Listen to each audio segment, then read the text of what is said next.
Ողջույն, աշխատանքի և սոցիալական հարցերի նախարար Արտեմ Ասատրյանը 2016 թվականի պետական բյուջեի քննարկումների ժամանակ լրագրողներին ասել էր, բնական է, որ կյանքը դժվարանալու է հաջորդ տարի։ Բնական է, որ ինքը կյանքը ավելի դժվարանալու է տարում։ Ուսումնասիրելով 2016 թվականի բյուջեն, մենք փորձեցինք պարզել, արդյոք կառավարությունը հաշվի առնելով երկրի սոցիալ-տնտեսական խնդիրները, աղքատության եւ այլ ցուցանիշները, այս տարի փորձել է խնայողաբար լինել իր ծախսերում։ Կառավարությունը 2016 թվականին, ինչպես եւ նախորդ տարի, շուրջ 3 միլիարդ դրամ կամ շուրջ 7 միլիոն դոլար է նախատեսում ծախսել օրենսդիր, գործադիր եւ դատական իշխանությունների պարգևատրումների, խրախուսումների եւ հատուկ վճարների համար։ Քաղաքացիական, դատական եւ պետական ծառայողների պարգևատրումը հարկատուներից գրպաններին 2016-ին կարժենա 3.2 միլիարդ դրամ։ Չնայած 2015 թվականի դեկտեմբերին կառավարությունը հայտարարեց, որ պետական աշխատողների ճանապարհորդելու քաղաքականությունը կփոխվի եւ նրանք մեծամասամբ կթռչեն էկոնոմ դասով, սակայն օրենսդիր, գործադիր եւ դատական իշխանության մարմինների գործուղումների եւ շրջագայությունների համար նախատեսված ծախսերը գրեթե փոփոխության չեն ենթարկվել։ Եթե 2015 թվականի բյուջեով նախատեսված էր 2 միլիարդ 390 միլիոն դրամ, ապա այս տարի նախատեսվում է 2 միլիարդ 390 միլիոն դրամ, որից 894 միլիոնը նախատեսված է ներքին, իսկ 1 միլիարդ 484 միլիոնը արտաքին գործուղումներին։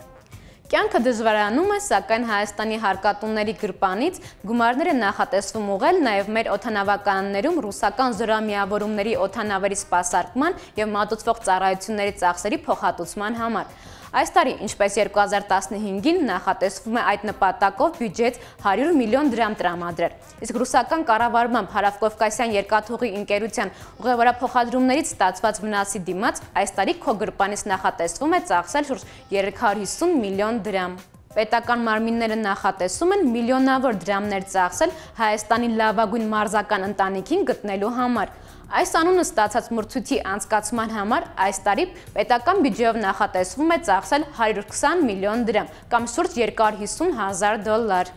Պետական մարմինները տարիներ առաջ կարևորեցին դպրոցներում երիտասարդության շրջանում ռազմահայրենասիրական ոգու բարձրացման համար հատուկ քայլերի իրականացումը։ Մշակվեց ռազմահայրենասիրական դաստիարակության ռազմավարություն, որի իրականացման համար 2015-ին ուղղվել էր 64 միլիոն դրամ։ Իսկ ահա այս տարի առավել ուժեղ ռազմահայրենասիրական ոգի ունենալու համար ուղղվել է շուրջ 69 միլիոն դրամ կամ 140,000 դոլար։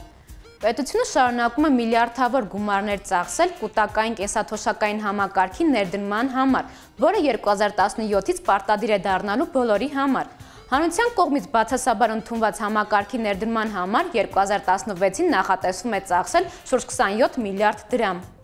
Տեր եղեք ձեր գրպանին, իսկ մենք ինչպես նախորդ տարիներին 2016-ին եւս կշարունակենք ներկայացնել, թե ինչպես են ծախսվում քո գրպանի փողերը։ Շնորհավոր Ամանոր եւ Սուրբ Ծնունդ։